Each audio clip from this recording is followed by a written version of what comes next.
එන්නකො මාත් එක්ක බබාට කෑමක් හදන්න. ඔන්න ඉතින් මේ කෑමකට කියන්න නමක් නම් මම දන්නේ නෑ. බබා උදේ ඉඳලම මොකදම කාලා නෑ. ඉතින් මට හිතුණා එයාට මේ කෑම එක මේ විදියට හදලා දෙන්න ඕනි කියලා.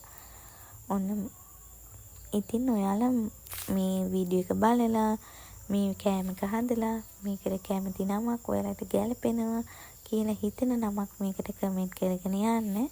ඔන්න ඉතින් මං අද මගේ කෑම එක හදන්න අරගෙන තියෙනවා ඉදුණු කෙසෙල් ගෙඩියක්, රටියේ මුදුරම් පළම්, පෙච් මිල්ක්, බිත්තරයක්, පාන් පිටි. ඉතින් මම මේකට අරගෙන තියෙන කෝලි කොට්ටු කෙසෙල්. ඔයාලට පුළුවන් ඔයාලා කැමති වර්ගයේ කෙසෙල් වර්ගයක් මේකට එකතු කරගන්න.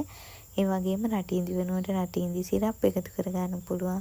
මම මේකට අරගෙන තියෙන පාන් පිටි මේස හැන්දක් පමණ. ඉතින් ඔයාලා අවශ්‍ය ප්‍රමාණයට ඔයාලා කැමති ප්‍රමාණයක් පාන් පිටි එකතු කරගන්න. ඉතින් මම මේකට පෙච් මිල්ක් එකතු කරගෙන තියෙනවා. ඉතින් ඔයාලට මේකට පිටි කිරි වර්ගයක් උනත් මේ වෙලාවේ එකතු කරගන්න පුළුවන්. මම මේක හොඳට කලවම් කරගන්නවා මේ වෙලාවේ. මම අතින් තමයි මේක හොඳට කලවම් කරගන්නේ. මට ඒක පහසුයි කියලා හිතුණා. ඉතින් ඔයාලා තාම මම සබ්ස්ක්‍රයිබ් කරලා නැත්නම් දැන් මම සබ්ස්ක්‍රයිබ් කරන්න කියන තාදරෙන් මතක් කරනවා. ඔන්න ඉතින් මම මේකට ඊළඟට එකතු කරගත්ත ලුණු, සීනි, බටර්. ඉතින් ඔයාලගේ බබා අවුරුද්දට වඩා අඩු බබෙක් නම් මේකට ලුණු සීනි එකතු කරගන්න එපා. මම ආයෙත් මේක හොඳට කලවම් කරගන්නවා. ඔන්න ඔහොම තමයි මගේ මිශ්‍රණය තියෙන්නේ.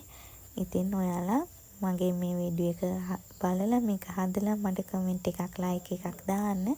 ඔන්න මම ෆෑන් එකක් මදකින් දෙරේ ලිපේ තියලා මගේ මේ මිශ්‍රණය එකතු කරගත්තා. ඔන්න ඔහොම තමයි මගේ මිශ්‍රණය මේ වෙලාවේ තියෙන්නේ.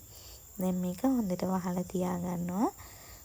ඔන්න ඉතින් විනාඩි 10කට පස්සේ තමයි මම මේ බැලුවේ. ඉතින් විනාඩි 10කට පස්සේ මේ විදිහට තියෙන්නේ.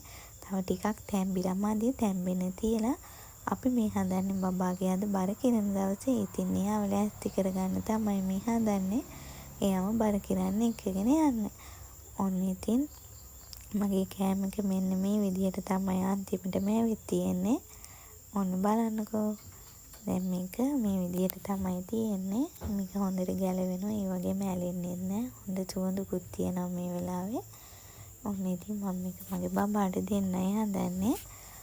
ඔයාලා තාම මම සබ්ස්ක්‍රයිබ් කරලා නැත්නම් සබ්ස්ක්‍රයිබ් කරන්න. ඒ වගේම මේ වගේ වීඩියෝ දිගටම බලන්න මාත් එක්ක රැඳී ඉන්න කියලා තාදෙරින් මතක් කරනවා. සුබ දවසක්.